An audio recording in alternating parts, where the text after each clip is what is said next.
About a year ago, I was 25 at the time this happened, working as a correctional deputy in a county jail. I had just been out of the academy for maybe 6 or 7 months. The jail I worked in was small, with only a couple of housing units for the different types of inmates. For example, we had one housing unit for the mental health inmates. Parts of the jail were built in the early 1950s, but were retrofitted with some modern tech, such as cameras and intercoms. The intercoms were in the jail cells, so that the inmates, in case of an emergency, could reach the floor deputy. They were equipped with a two-way mic, so the deputy could talk to the inmate. Working here, I got to hear many stories about ghosts and unusual occurrences, both from my coworkers and even the inmates. Being the cynical guy I am, I didn't really put much thought into the stories. One night, I was working the 200 housing unit. It was a housing unit made up of individual cells that housed 1 to 2 inmates per cell. This unit was designated for the more high-risk inmates, who were more likely to assault staff. Most of them were mentally ill or insane. At 9:15 p.m., per our usual schedule, we turned off all the lights in the housing unit and did a final count to make sure all inmates were accounted for. It was towards the end of my shift, so I was quite tired and ready to go home. Everything was quiet and all was well. But then I got a notification on our control panel indicating that an intercom in one of the inmate cells were activated. I picked up the call and asked the inmate what was wrong. All I heard was static and a weird metallic sound. I brushed it off as a glitch or error and went back to reading my favorite Gun and Gear magazine. A few minutes later, I got another notification from the same cell. I picked up and again asked what was wrong, and sure enough, I heard the same weird, unsettling noises. This time, they were quiet, loud, and eerie. I hung up and decided I'd make a note of the issue for maintenance, annotating it in my shift notes. About 30 minutes before my shift was over, I got another notification from that same cell, cell 215. Annoyed and ready to lose my cool, I answered the call. This time, I could faintly hear a strange sound, much different than the other two calls. It almost sounded like it was someone choking and struggling around the room. I jumped up and told the other housing deputy about what I was hearing. We hurried out of the control room and ran over to the cell. I shined my flashlight into the cell while the other deputy stood by me. But a shocking realization came over me. The cell was empty. The bunk beds were bare and no one was inside. My partner suggested going back to the control room to confirm the source of the intercom call. So we did. But right as we walked in, we got another call from the same exact cell, cell 215, the cell we just got back from.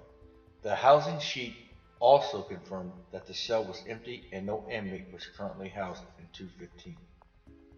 We answered the call for the fourth time now, and heard what sounded like something struggling and knocking things over. It was quite obvious this wasn't a glitch, and I honestly thought an inmate was in need.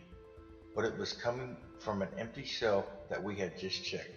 We decided to walk the whole housing unit, individually verifying every cell with our flashlights. But every inmate was asleep. None of them were choking or struggling. Confused, I once again walked back to the control room and discussed it with the relieving shift who was just coming in. One of the relieving deputies was a sergeant who had been working in the jail for about 20 years up to that point. He smiled and told me that he isn't surprised. He explained that about 15 years ago an inmate in that cell, cell 215, died from choking himself on food. He said the inmate's name was Amador, and he was allegedly arrested for killing his college roommate and storing the body in the dorm. He said that every year around the time he died, strange things happened in that cell.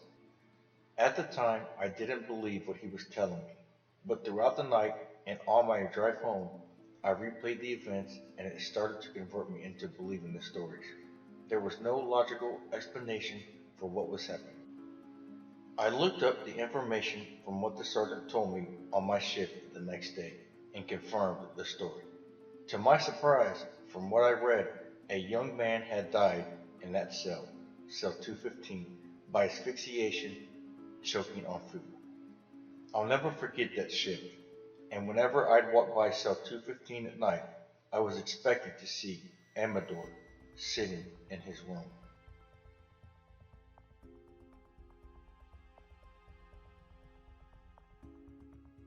I've been dealing with some nonsense from Social Security as I am disabled and have been getting benefits for over 8 years now.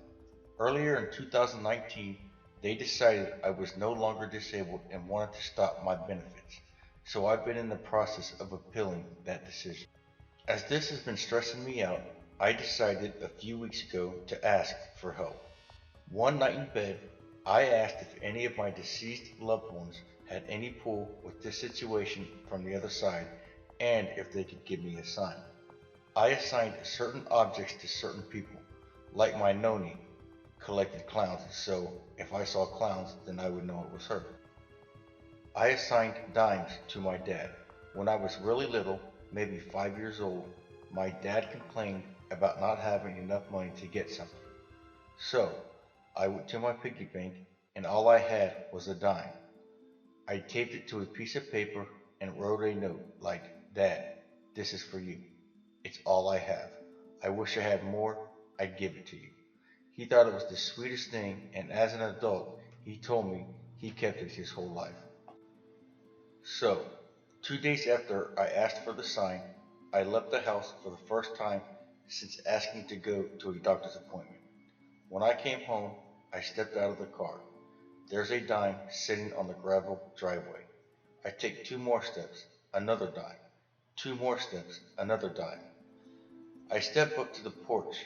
There's another dime. I start laughing because this is so absurd. There's a dime on the table on the porch. I cross the threshold into the house. There's a dime on the floor. I walk to the kitchen table, hang my purse on one of the chairs. There's a dime on that table too. There wasn't any other change near any of these dimes, just dimes literally making a trail like a Hansel and Gretel's breadcrumbs, or, if you prefer, Family Guy's James Woods' Ooh, a piece of candy trail. I know it could be some really weird coincidence, but I kept getting more dimes. I took a shower a few days after seeing all the dimes. A shampoo bottle had fallen on the floor of the tub prior to me getting in, so I picked it up and there was nothing else on the floor. As I am showering, I don't hear anything fall, but there's now a dime on the floor of the tub. I know it could have been stuck to me and fallen, but I'm taking the sign.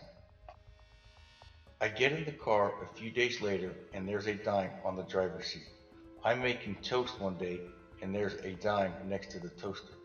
I told my boyfriend and our roommates about this, and they started seeing dimes too. Today, I got the best freaking news I could ever ask for. Social Security sent me a letter saying they reviewed my file and decided I'm still disabled. I don't have to have a meeting or a hearing or do anything. I just keep getting my benefits. I'm so happy that I've been shaken.